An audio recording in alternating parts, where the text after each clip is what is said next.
계속할까요? 74페이지 4점의 임대손익입니다.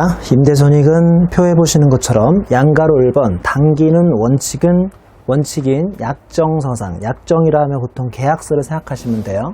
계약에 따른 약정에 따른 지급일이죠. 이거 약정주의로 의미하네요. 약정주의. 약정이 없으면 이제 별 수 없이 실제 지급일인 현금주의입니다. 약정주의 기억하시고요. 근데 예외라고 해서 기업회계가, 즉 재무회계가 기간경과분, 결산의 기간경과분, 그 말고 발생주의를 의미하는데 기업회계가 발생주의를 잡으면 세법이 그대로 인정해주는 예외가 있죠. 그리고 장기는 그냥 무조건 발생주의만 됩니다. 이거 현금주의 절대 안 돼요. 근데 여기서 헷갈리는 것이 임대손익을 장단기 구분할 때는 임대료의 지급기간으로 하는 거예요. 계약기가 아니라 지급기간으로 한다는 거 기억하세요? 아시겠죠? 계약기간이 아니라 지급기간으로. 얘 또 1년 초과네요. 1년 이상이 아니라. 요거 가지고는 장난치는 경우는 별로 없는데 그래도 혹시나 모르니까 말문지 대비하시고요. 1년 이상이 아니라 1년 초과라는 거랑 지급기간이 중요하지 계약기간이 중요하지 않다는 겁니다. 이거 처음에 제가 구체적인 설명 없으면 다 틀리실 거예요. 다 한번 볼까요? 단기 10월 1일부터 2년간 건물을 임대했어요. 자, 우리 학생 여러분들 2년간 건물을 임대했으니까 이 계약은 단기 계약입니까? 장기 계약입니까? 2년이니까 장기예요, 단기예요? 에? 단기예요? 아니죠. 매달 받기로 했죠. 또 헷갈리십니까? 제가 분명히 금방 얘기했는데 요거 지급기간으로 보는 거지 계약기간이 아니에요. 2년간 건물 임대했으면 장기예요? 아니요. 그게 아니라 얼마나 자주 지급하느냐. 매달 지급한대요. 이게 바로 단기손익을 의미한대요. 그게 뭔 소리냐면 75페이지 사례 2번 보세요. 단기 10월 1일 날 2년간 건물을 임대했어요. 장기예요? 단기예요? 대답하면 돼요? 안 돼요? 안 되고요. 2년치를 한 방에 2,400원을 주고받았대요. 2년치니까 그 지급기간이 1년을 넘어요, 안 넘어요? 훨씬 넘으니까 이게 장기인 거예요. 이거 조심하셔야 돼요. 장단기의 구분은 세법에서는 지급기간으로 보는 거다. 계약기간이 아니다. 현실적으로 사례 1번이 많겠습니까? 사례 2번이 많겠습니까? 그걸 말이라고 해요? 사례 2번이 세상에 어디 있어요? 책에서나 나오는 거짓말이지. 무조건 현실에서는 사례 1번입니다. 사례 2번은 거짓말이라고요. 자, 74페이지 가보세요. 단기 10월 1일 날 2년간 건물을 임대한 다음에 이거 매달 단기 손익이죠. 매달 임대료 100을 다음 달 15일에 받기로 약정한 경우입니다. 이것도 사이코죠. 사이코. 여러분 혹시 학교 앞에서 월세 살아봤어요? 이번 달 월세 다음 달까지 줘요? 이번 달 말일에 줘요? 이번 달 말일에 주죠? 이번 달 말일에 주면 약정주의하고 발생주의가 같아요. 근데 꼭 여러분 시험 문제 틀리라고 이번 달 월세를 이번 달까지 안 주고 다음 달 15일까지 주기로 약속했대요. 세상에 그런 관대한 주인장이 어디 있겠습니까? 그러면 발생주의는 이번 달치가 이번 달에 딱 끝나는 거고 약정주의는 약정을 다음 달에 했으니 다음 달에 약정주의가 되는 겁니다. 한번 읽어보죠. 단기 10월 1일에 2년간 건물을 임대한 후 매달 임대료 100을 다음 달 15일에 받기로 약정했는데 임차인의 사정으로 10월분만 11월 15일 날 수령하고요. 11월분을 12월 15일 날 수령을 못했다고 가정합니다. 케이스 1. 기업회계는 3개월분을 발생주의로 잡습니다. 자, 이렇게 하면 기업회계는 맞아요? 틀려요? 이렇게 하면 기업회계는 맞냐고요? 틀리냐고요? 맞죠? 기업회계가 뭔 잘못이 있어요? 자기는 아는 게 없으니까 그냥 발생주의인지 밖에 모르는 거죠. 그래서 3개월치를 발생주의로 3개월분을 잡았습니다. 자, 세법은 원칙으로 뭘로 가야 돼요? 원칙으로 약정주의를 갑니다. 약정주의. 자, 그리고 케이스 1 보시면 기업회계는 현금은 100밖에 안 들어왔지만 몇 달치를 잡아요? 석 달치를 잡는다고요. 그러니까 두 달치는 아직 못 받았다고 외상 또는 매출채권으로 남겨놓은 거고요. 세법은 이때 왜 300이지? 큰일 났네. 세법상의 원칙이 약정주의인데요. 기업회계의 발생주의를 아까 수용한다고 했어요? 안 한다고 했어요? 수용한다고 배우지 않았어요? 단기일 때는 기업회계 원래 약정주의인데 예외로 기업회계가 기간경과분을 발생주의를 잡으면 인정해준다면서요. 이제 5장이 6장이 뭐 배우는지 정확히 아시겠죠? 6장이 이런 거 배우는 거예요. 기업회계는 어떻게 했는데 세법은 어떻게 해야 하는데 예외로 발생주의를 허용해준다 안 해준다를 배우는 게 6장입니다. 자, 케이스 2 보세요. 기업회계는 현금 수령한 1개월치만 현금주의로 잡았습니다. 이거는 최악의 회계처리죠. 기업회계에서도 인정 안 되고 세법에서도 인정 안 되는 최악의 회계처리입니다. 임대료 100 들어왔다고 현금 100 들어왔다고 임대료 100을 잡았는데 이렇게 하시면 안 되고 임대료 200에 대해서 현금 100이고 매출채권을 100을 잡아야 돼요. 무슨 주의로 가셔야 합니까? 원칙인 발생주의가 아닌 원칙인 약정주의로 가야 한다는 소리죠. 원칙인 약정주의입니다. 그러면 입금산이 매출채권 100에 유보를 합니다. 세법상 원칙인 약정주의를 따라야 하므로 현금주의는 전혀 인정이 되지 않습니다. 이게 단기예요, 장기예요? 네? 문제에서 딱 단기 할부, 단기 임대 줘요, 안 줘요? 안 주고 내가 문제 읽어보고 파악을 해야 한다니까. 이 문제가 무슨 문제인지. 이 문제는 단기 임대 문제였습니다. 자, 다음은 좀 더 쉬운데요. 장기 임대요, 장기 임대. 단기 10월 1일 날 2년간 건물 임대 후 2년치 장기 임대 손익을 얘기해요. 지급기간이니까요, 계약기간이니까요. 지급기간이죠. 2,400을 10월 1일 날 선수했습니다. 이런 세입자 있으면 난 진짜 좋아할 것 같아. 세상에 이런 세입자가 어디 있어요, 세상에. 진짜 좋은 세입자 아닙니까? 자, 그러면 케이스 1은 기업회계가 발생주의로 3개월분 임대 수익을 계상한 경우, 케이스 2 기업회계가 현금 수령한 2년치를 임대 수익으로 계상한 경우죠. 이거는 발생주의 잘했네. 이건 발생주의 잘했고, 이거는 현금주의라고, 이건 말도 안 되지. 말도 안 돼요. 한마디로 이게 발생주의를 하고 있다는 뜻이고요. 이게 현금주의를 하고 있다는 뜻입니다. 이해하시는 거죠? 자, 2,400원 들어왔지만 이번 임대 수입은 3개월만 잡아요. 10월, 11월, 12월 그리고 나머지는 선수로 잡아요. 부츠로 잡는다고요. 세법은 이게 원칙이죠. 같을 수밖에 없으니까 세무조 정했고요. 기업회계도 세법도 모두 장기 임대 손익은 원칙인 발생주의 가야 하니까 이렇게 하면 회계처리 세무조 정 없습니다. 자, 여기에 대해서는 얘가 완전히 엄한 짓 하고 앉아 있는 거죠. 어떻게 2,400 들어왔다고 한 방에 2,400을 임대 수익을 잡습니까? 이 멍청한 놈아! 이해하시는 거죠? 세법은 이때 원칙인 무슨 주의 가셔야 돼요? 원칙인 발생주의 가요. 그리고 예외로 뭐가 인정돼요? 예외로 약정주의가 인정돼요. 제 말이 맞아요? 험한 소리 하고 앉아있죠. 뭔 약정주의가 인정돼요. 장기에는 그런 거 없다니까요. 장기에는 그런 거 없이 그냥 무조건 발생주의입니다. 그러니까 2,100만 원은 선수 수익으로 가야겠죠. 이 두 개가 똑같네? 발생주의로 기업회계가 같든지 기업회계가 현금주의로 갔든지 세법은 언제나 무슨 주의를 해야 한다? 언제나 발생주의를 해야 한다. 이게 장기니까요? 단기니까요? 요거는 장기니까요. 이해하셨죠? 그러면 너 왜 2,400이나 잡아왔니? 300밖에 안 잡아야 한다. 2,100만 원 마이너스 유보 장기 임대손익은 발생주의 원칙만 인정되므로. 어렵습니까? 그래도 어렵다면 저는 할 말이 없네요. 가르칠 수가 없네요. 가르칠 수가 없어. 이 정도는 이해하셔야죠. 75페이지 5점에 기타 손익의 귀속식입니다. 동그라미 1번 금전 등록기죠.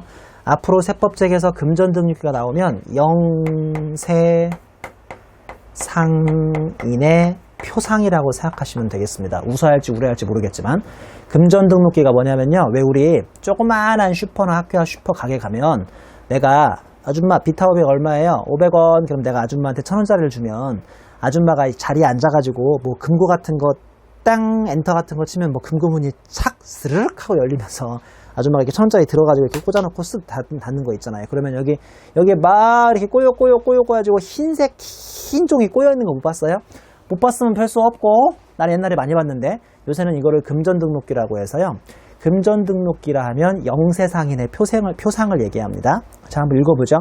금전 등록기 설치 법인이래요. 소매업 등 영수증을 교부할 수 있는 업종을 영위하는 법인이 금전 등록기를 설치 사용하는 경우 물품 대금과 용역 대가는 그 금액이 실제로 수입된 사업 연도로 할 수 있음.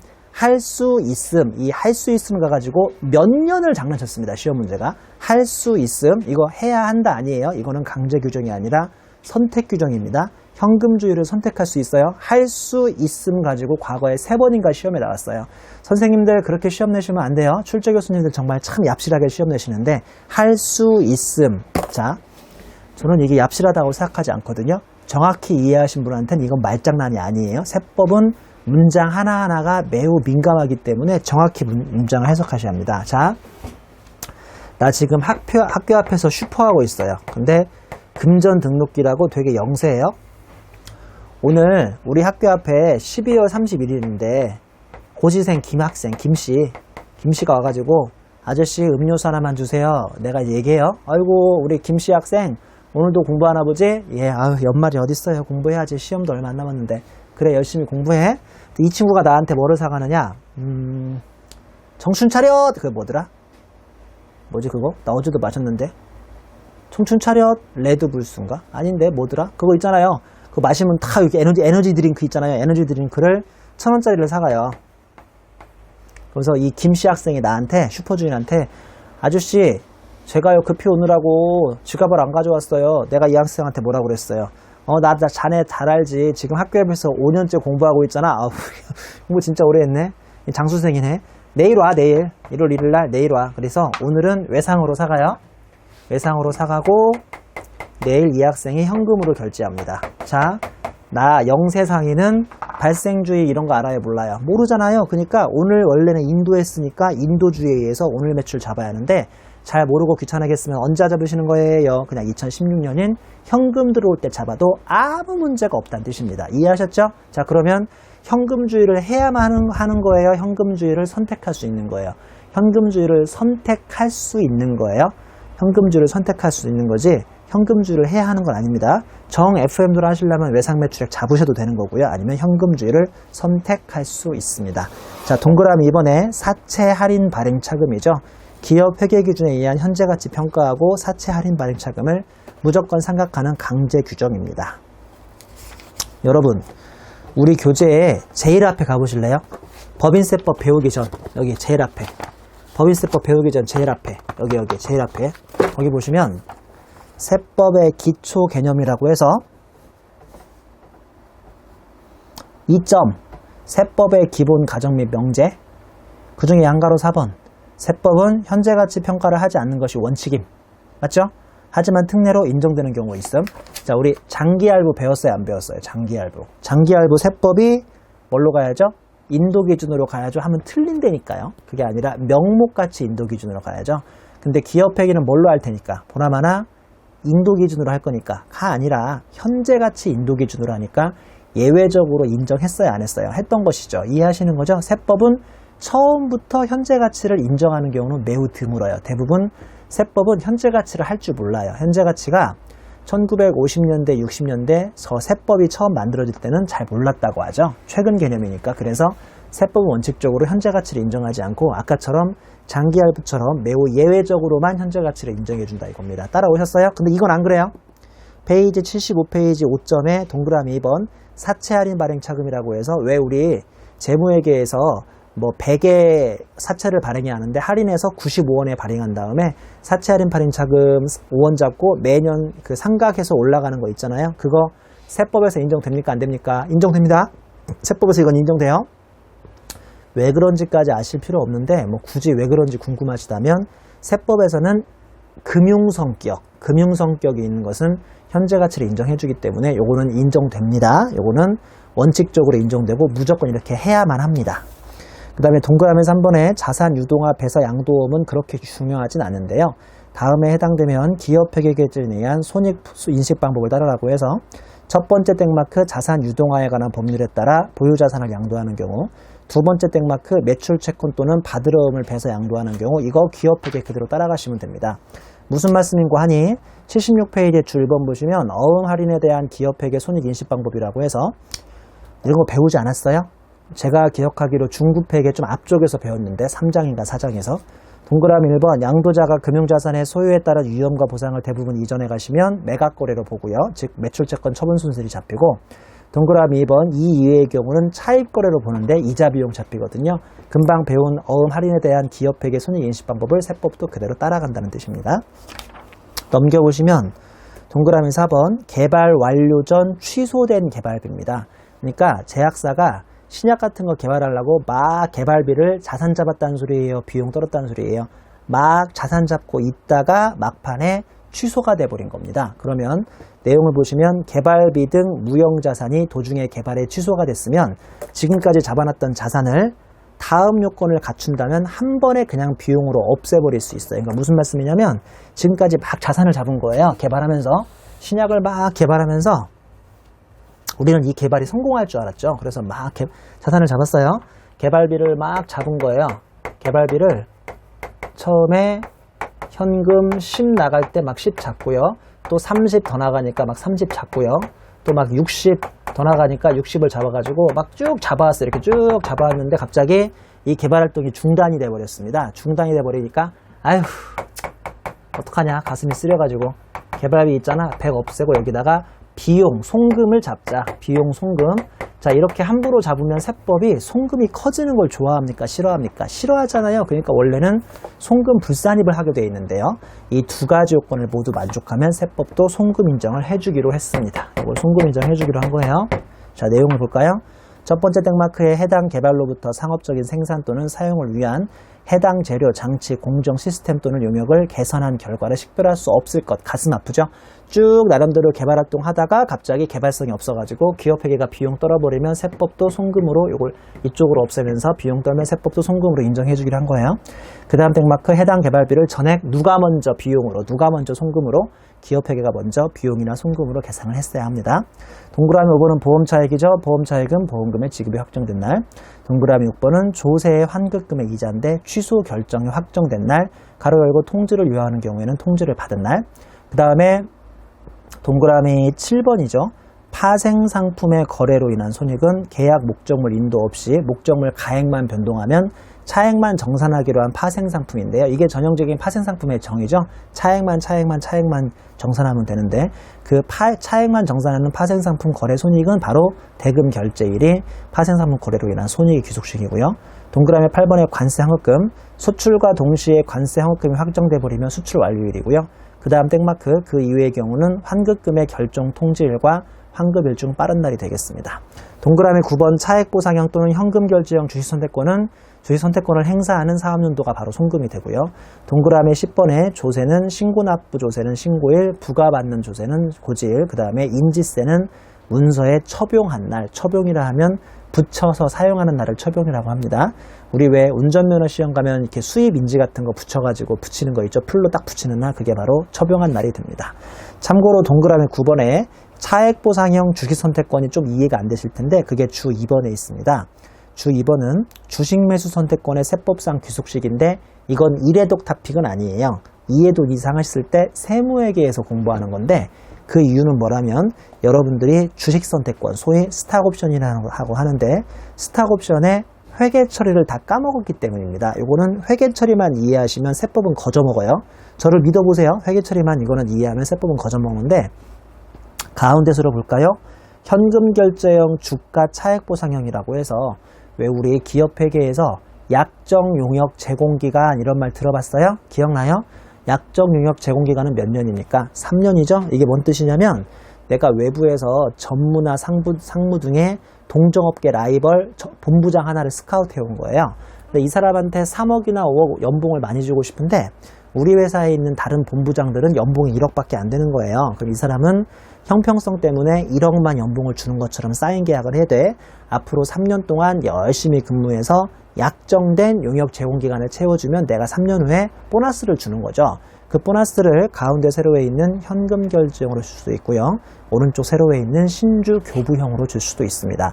현금 결제형부터 볼까요? 현금 결제형은 이 사람이 3년 동안 일하면 내가 300원을 쳐주고 싶은 거예요. 두 번째 칸 보실래요? 3년 후 권리 행사일 그러면 내가 현금으로 300원을 내줄 거라고요.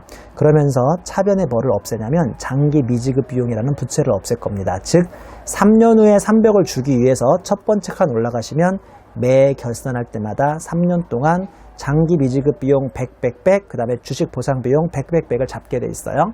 자, 어려우세요? 제가 그랬잖아요. 중급회계 이해 안 되면 이해 안 될 거라고. 다시 한번 구두로 설명드릴까요? 이거를 현금 결제형 주식 주가 차액 보상 얘기라고 하는데 이 사람이 3년 동안 근무해주면 3년 후에 300원을 주기로 약속을 했어요. 왜 300원인지는 저한테 묻지 마시고요. 그냥 문제의 가정이니까. 왜 300원인지를 배우는 게 중급회계고 세법에서는 그냥 300원은 가정됐다고 봅니다. 그러면 3년 후에 현금 300원 주면서 장기 미지급 비용이라는 부채를 300을 없앨 거거든요. 그러기 위해서 첫 번째 칸에 보시는 것처럼 매 3년 동안 장기 미지급 비용 100, 그 다음에 주식 보상 비용을 100 잡습니다. 자, 세법이 보기에는 3년 동안 미리 잡은 장기 미지급 비용이나 주식 보상 비용을 뭐라고 가져가는 겁니까? 깝치는 거라고 가져갑니다. 이걸 왜 벌써 잡았냐 이겁니다. 그래서 100 잡을 때마다 손불을 3번 해버리면 돼요. 그게 마지막 제일 끝에 있습니다. 마지막 제일 끝에 보시면 3년 동안 손불 100 하시고요. 3년 후에 실제로 권리 행사에서 현금 결제되는 날 반대 조정으로 송금 산입 300을 해버리시면 되겠습니다. 자, 거기에 비해서 가운데 오른쪽 세로 보시면 얘는 신주 교부형 주식 선택권이라고 해서 3년 동안 주식 보상 비용을 대변에 차변에 100 잡고, 보다시피 대변에는 뭐 잡고 있어요? 대변에는 주식 선택권이라는 자본 조정을 잡고 있죠. 왜 그런지 아세요? 얘는 현금 결제형과 달리 3년 동안 그 본부장님이 3년 동안 근무하시면 3년 후에 그 사람한테 뭐를 줘버리죠? 한 주를 줘버리죠. 물론 그 한 주를 싸게 주겠습니까? 비싸게 주겠습니까? 한 100원만 되면 150원이나 200원짜리 주식을 주기 때문에 더 아주 유리한 방향으로 행사할 수 있게 해줍니다. 즉 3년 후에 이 스탁옵션 때문에 분명히 신주가 발급이 되겠어요? 안 되겠어요? 될 거를 미리 대비해서 다시 한번 첫 번째 칸을 보시면 이 차변에 주식 보상 비용 잡고 대변에 주식 선택권이라고 해서 자본 조정으로 미리 자본을 잡아 나가죠. 하지만 세법이 보기에는 3년 동안 미리 비용 잡은 거 인정돼요? 안 돼요? 안 돼요. 깝치는 거예요. 미리 잡은 거에 불과하니까 송금불산입을 합니다. 단 이번에는 소득 처분이 뭐겠어요? 상대방 계정이 주식 선택권이라는 자본에 관련된 조정이니까 제일 아래 보시면 3년간 매 결산일에 손불하고 주식 보상 비용 100 하고 가로 열고 기타 처분을 해버리면 되겠습니다. 다시 말씀드리지만 여러분이 2차 세무회계 문제를 풀어보시면 이런 게 계산 문제가 있고요. 그리고 지금은 그냥 이해 안 되시더라도 가볍게만 생각하시면 되는데, 기업회계는 3년 동안 미리 비용을 나눠 잡아도 세법은 3년 동안은 에브리몽땅 풀이하다가 3년 후에 한 번에 잡는다고 한다. 이것만 기억하시면 큰 문제는 없겠습니다. 자, 우리 여기까지 해서 기출문제들을 몇 개 좀 풀어볼까요? 2번 문제, 객세책 가지신 분들은 140페이지 CPA 2014년 기출문제입니다. 한번 풀어보죠.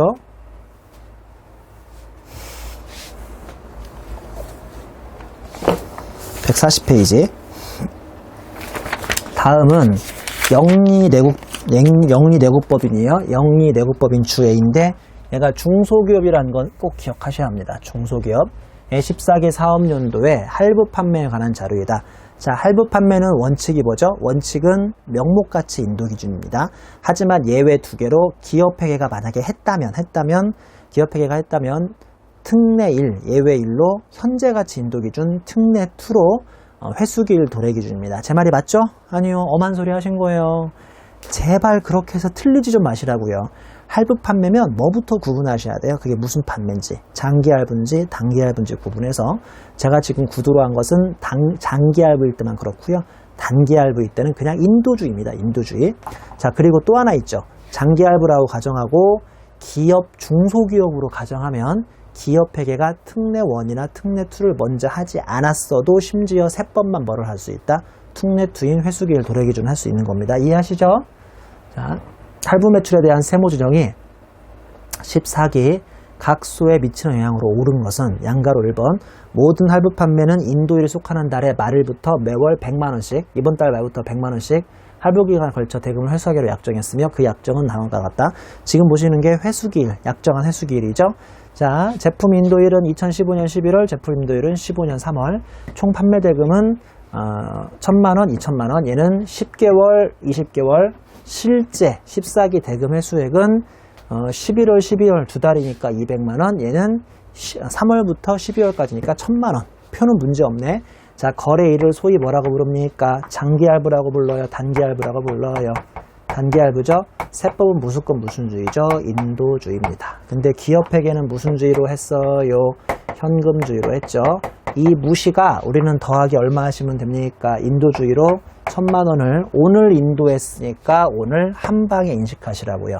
이거는 장기할부니까요? 단기할부니까요? 단기할부라니까요. 그래서 입금산입해야지. 너는 무슨 할부야? 너는 무조건 할부야? 장기할부나 이렇게 받기로 한 걸로 하는 거고요. 우리는 장기할부가 아닌 단기할부니까 무조건 인도주의로 입금산입에 800만원을 올해 한 방에 다 잡으셔야 합니다. 자, 거래 1번은 함정이라고요. 거래 2번 볼까요? 2015년 3월 1일이고 얘는 어떻게 했느냐?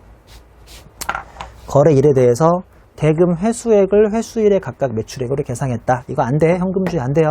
현금주의 안 되고 인도주의 가야니까 800 더했고요. 거래 2에 대해서는 인도일의 총 판매 대금을 매출액으로 계상했다. 뭐야? 인도일의 총 판매 대금, 이날 총 판매 대금을 매출액으로 계상했다? 누가? 기업회계가 세법이 기업회계가 무슨 주의로 갔다는 소리예요? 인도 기준으로 갔다는 소리죠. 참 순진한 청년이네, 이 청년은. 왜냐면 이거는 장기니까요. 세법에서는 얘가 장기가 되니까 세법에서는 무슨 주의 가야 돼요? 회수기일 도래 기준을 가셔야 돼요. 왜냐면 이 회사가 중소기업이니까요. 중소기업이니까 인도일의 총 판매 대금을 매출액으로 계산해도 명목가치 인도 기준이 원칙이긴 한데, 보다시피 법인세 부담 최소화를 가정하잖아요.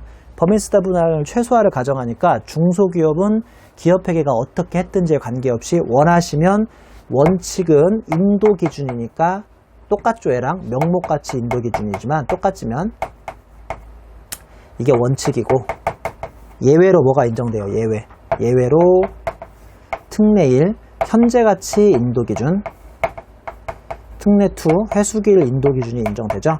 근데 보다시피 법인세 부담을 최소화라고 하니까 올해 매출액을 조금 잡는다, 많이 잡는다? 조금 잡아야 하고, 그러려면 회수주의로 가시는 게 낫다. 너는 왜 2천이나 잡았냐? 회수주의로는 10번만 잡아야 하는데, 그래서 이거는 입금불산입을 시켜버리면 되겠습니다. 입금불산입에 1,000만 원을 시키면 이거 두 개 더하면 마이너스 200만 원이죠. 정답은 몇 번인가요?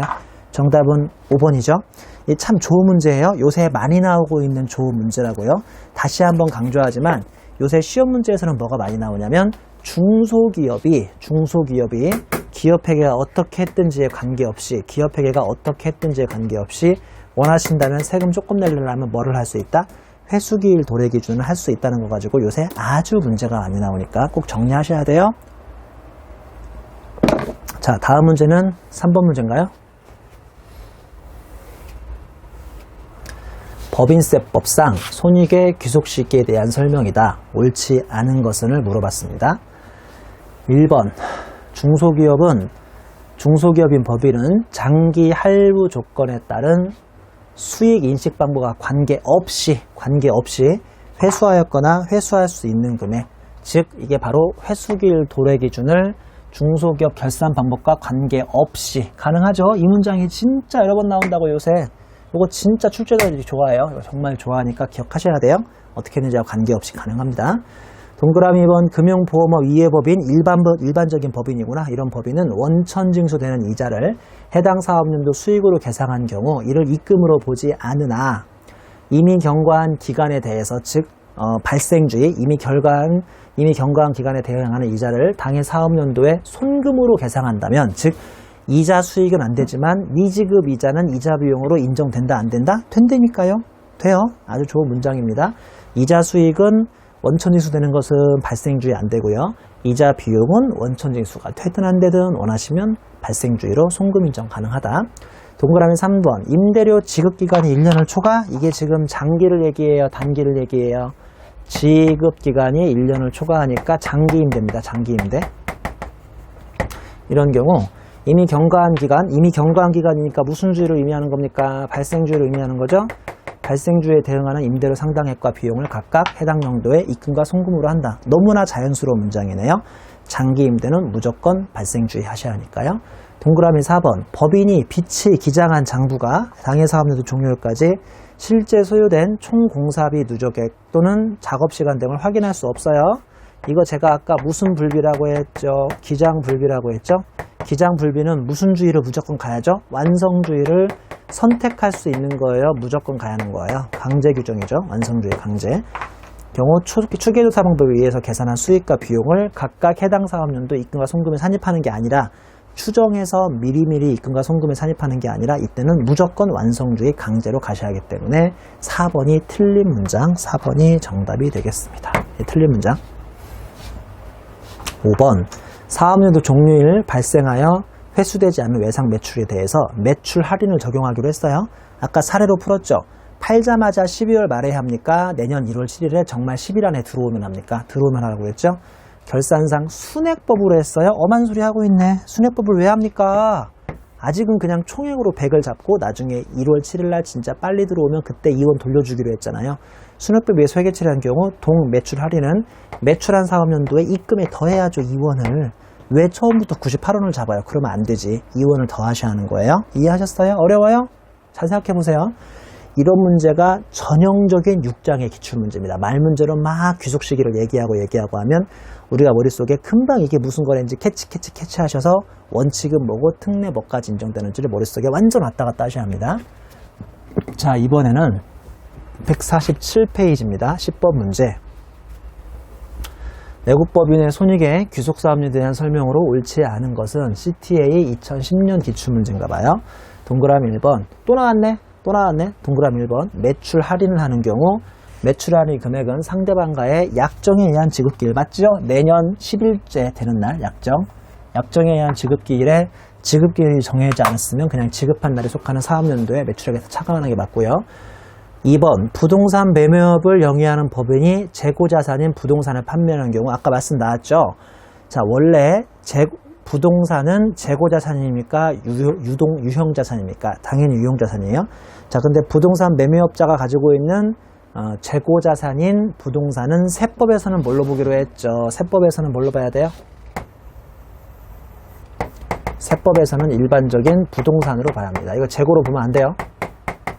일반적인 부동산을 판매하는 경우는 그 재고자산을 인도한 날 아니죠.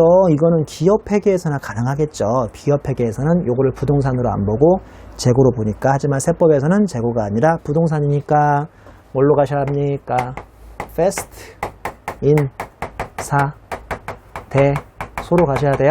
맞죠? fast, in, 사, 대서. 그래서 2번이 오답, 2번이 틀린 답 되겠습니다. 3번. 법인이 결산을 확정함에 있어 이미 경과한 기간 딱 하면 이게 발생주의를 말하는 거라고요. 발생주의. 자, 발생주의로 이자 및 할인액을 당해사업연도 송금으로 계상했습니다. 즉 미지급 비용 미리 잡을 수 있어요, 없어요? 이때니까요. 미지급 비용은 그 미수수익은 안 돼요. 이자에 대한 미수수익은 안 되는데 미지급 비용 잡을 수 있다니까요. 계상한 경우에는 그 계상한 사업연도에 송금으로 한다. 맞죠? 4번. 부가세법 32조 3 사항의 규정을 적용받는 업종을 영위하는 법인이 금전 등록기 나왔습니다. 영세상인의 표상이죠. 금전 등록기를 설치 사용하는 경우 그 수입하는 물품 대금과 용역의 귀속사업연도는 실제로 수입된 사업연도. 이게 뭔 소리예요? 실제로 수입된 사업연도가 현금주의를 얘기합니까? 발생주의를 얘기합니까? 현금주의를 얘기하죠. 현금주의를 해야 해요? 할 수 있어요? 해야 해요? 할 수 있어요? 할 수 있는 거죠. 이거 진짜 중요하다니까요. 이 문장 진짜 여러 번 나왔습니다. 할 수 있습니다. 즉 현금주의를 선택할 수 있다는 뜻입니다. 현금주의 선택 아주 중요합니다. 현금주의 이거 선택이요. 선택. 강제가 아니라 선택. 아주 중요한 문장. not 강제. 꼭 기억하셔야 돼요. 동그라미 5번. 법인이 장기금전 대차거래에 의해서 장부가액과 현재가치와의 차액을 현재가치 할인차급으로 계상하고 이를 기업회계 기준에 따라서 상각 또는 환입에 따라서 계속적으로 해나가면 세법이 인정한다 안 한다? 사채일 경우 이게 사채일 경우 인정한다 안 한다? 한다. 장기금전 대차거래는 이거 인정한다 안 한다? 인정하지 않는다. 선생님 이거 아직 안 배웠는데요. 언제 인정하지 않는다라고 배웠습니까? 7장에서 배웁니다. 7장. 요거는 7장 문장이 벌써 나온 겁니다. 다시 한번 우리 현재가치 할인차금 상각하고 막 인정해 나가는 것은 원칙으로 누구밖에 인정이 안 돼요? 사채밖에 인정이 안 돼요. 사채 할인 할인차금. 여기서 사채라면 저기 명동 지하사채를 얘기하는 거 아닌 거 알죠? 그 사채 말고요. 그 사채 말고 삼성전자가 발생할 수 있는 회사채, 발행할 수 있는 회사채를 얘기하는 건데 회사채 같은 건 되는데 나머지 금전 대차거래는 이런 거 안 돼요. 이건 말이 안 되니까 잘못된 표현. 말이 안 되는 게 그렇죠. 이게 잘된 표현이죠. 송금 또는 입금에 산입하지 않는다고 했으니까 현재가치를 하지 말란 뜻이고 요거는 잘된 표현이고 구체적으로 장기금전 대차거래가 뭔지는 나중에 우리 7장에서 다시 한번 배우실 겁니다. 자, 여기까지 해서 문제 끝이죠? 이번에는 전기 오류 수정 손익입니다. 전기 오류 수정 손익입니다.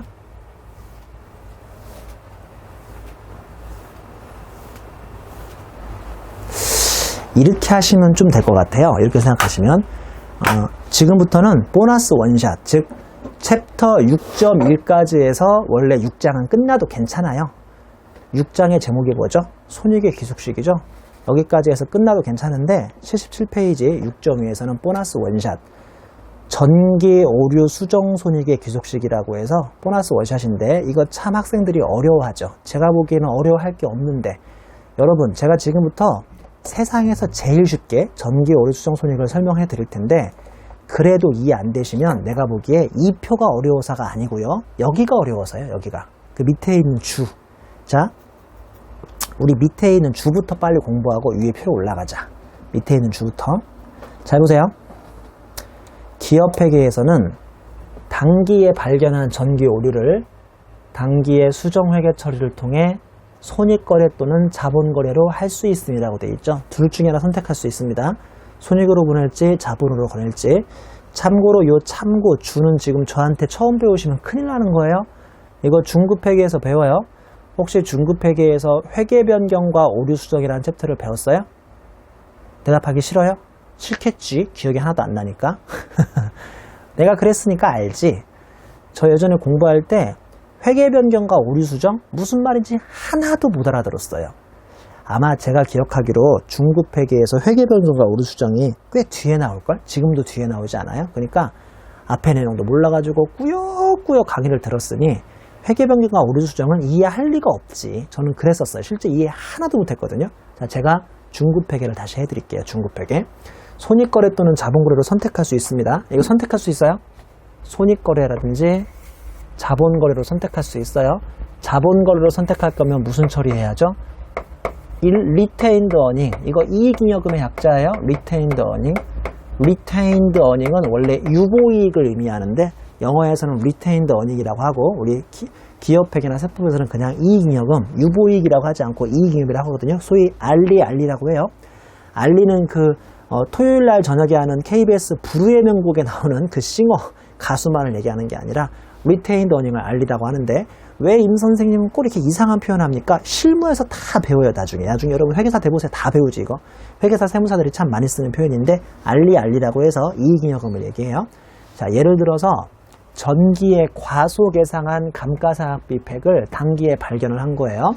동그라미 1번. 이 금액이 무시할 정도로 중요하지 않은 금액, 즉 중대하지 않은 오류일 경우는 이게 전기분이 잘못됐음에도 불구하고 당기 손익에 반영한다 해도 당기분도 전기분도 큰 영향이 없을 거라고 가정하고요.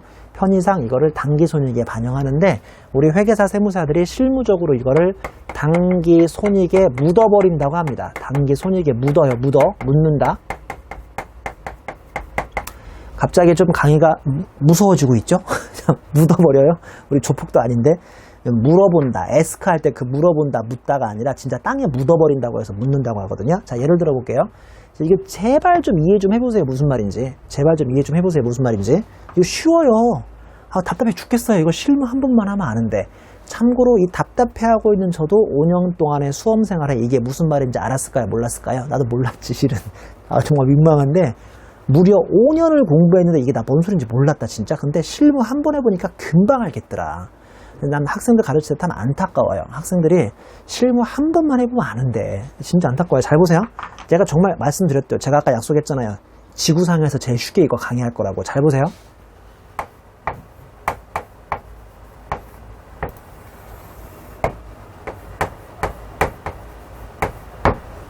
제가 삼성전자를 감사하고 있는데요.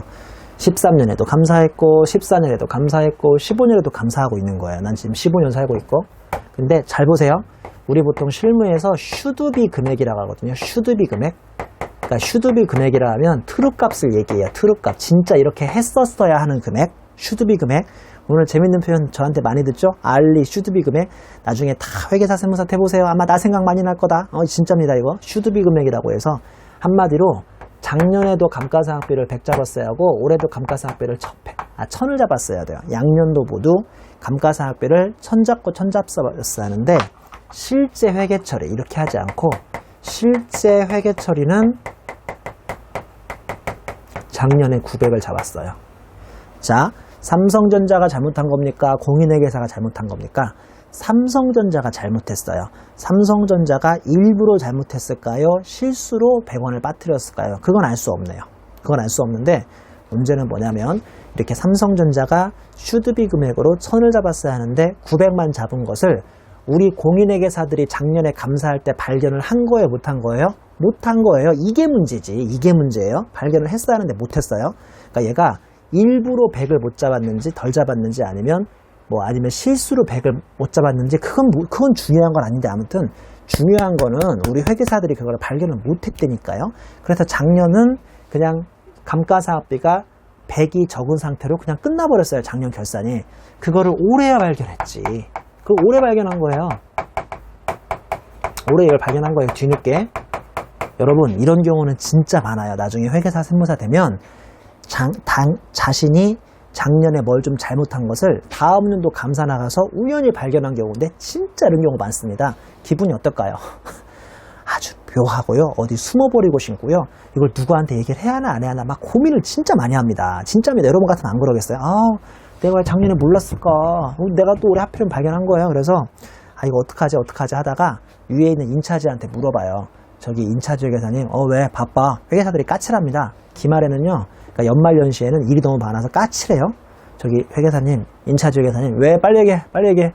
저 드릴 말씀이 있습니다. 뭔데? 모르는 거 있으면 네가 네이버 찾아봐. 아니요 그게 아니라요. 뭘 빨리 얘기해. 작년에 감가상각비를 1000을 잡았어야 하는데 회사가 900을 잡았습니다. 뭐라고? 야 작년에 1000 잡았었는데 900 잡았단 말이야? 예 회계사님 어떡하죠? 그래서 네가 감사할 때 발견했어 못했는데요? 그러면 인차지가 욕을 막 해. 에이씨 3일은 특히나 약간 군대 문화. 아이씨 뭐 했어 임마. 야 얼마 차이나? 예, 작년에 1000 잡았어야 하는데요 900 잡았습니다. 아이씨 야 100원 누락했잖아. 예. 야 100원이면 이 회사한테 크냐 안 크냐? 참고로 삼성전자는요 자산이 200조입니다. 200조 중에 작년에 100원 잘못한 거 한마디로 이거를 간에 기별도 안 온다고 하죠. 그 회사한테 커요 안 커요? 안 크죠? 그럼 내가 얘기해요 인차지한테.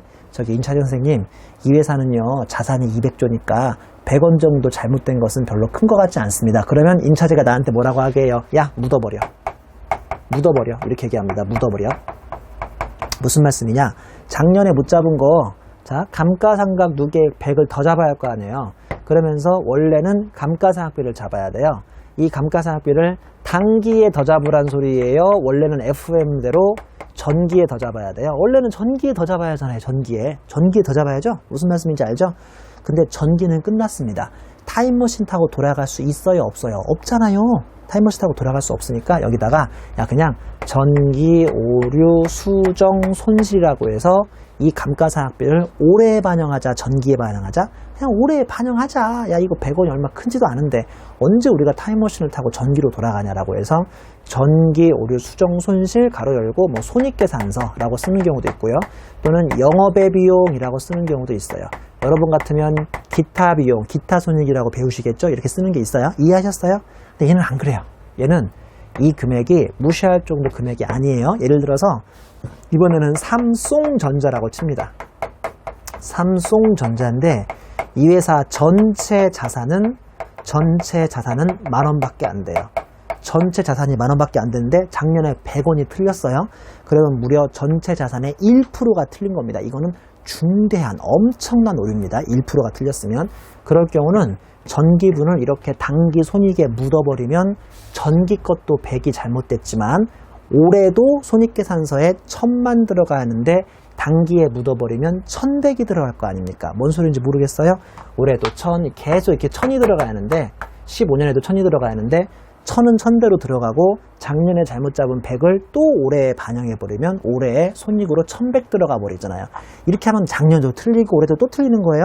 참고로 이 회사는 이게 중대하니까 안 중대하니까? 매우 중대하니까 다시 이 금액이 무시할 정도 금액이 아닌 경우 중대한 오류입니다. 즉 많이 틀린 겁니다. 그럴 경우는 전기분을 단기 손익에 반영하면 여전히 전기의 감가상각비는 100이 여전히 틀려 있고 올해 거는 또 100이 더 잡혀 있습니다. 괜히 100이 더 잡혀 있기 때문에 이때에는 FM대로 전기에 반영을 해야 하는데 전기로 타임머신 타고 갈 수 있어요? 없어요? 없으니까 전기 손익이 올 초 어디로 그대로 넘어와 있게 해요? 이익잉여금에 넘어와 있으니까 별 수 없이 이익잉여금을 원래는 감가상각비로 잡아야 하는데 이게 안 되니까 결국은 뭐에다 반영하죠? 기초 이익잉여금에 반영해서 자, 얘는 손익에 묻어버렸다는 뜻이고 얘는 전기 손익에 묻어야 하는데 전기는 마감돼서 어쩔 수 없으니까 그 금액이 올해 넘어왔던 단기 이익잉여금에 반영한다라고 보통 부릅니다. 이때는 FM대로 전기에 반영을 해야 함. 하지만 전기는 이미 끝났으므로 어쩔 수 없이 전기에서 이월된 기초 이익잉여금에 반영을 합니다. 자, 이해되세요? 이 주가 바로 기업회계를 의미하는 거고 기업회계에서는 작년에 발생한 손익이 작년에 발견 안 되고 올해 발견되면 첫 번째 손익에 묻어버릴 수도 있고요. 두 번째 이게 중요하면 이익잉여금을 반영시킬 수 있습니다. 이걸 이해하셔야 세법을 이해할 거 아닙니까? 자, 여기까지 한 다음에 세법 계속 해드릴게요.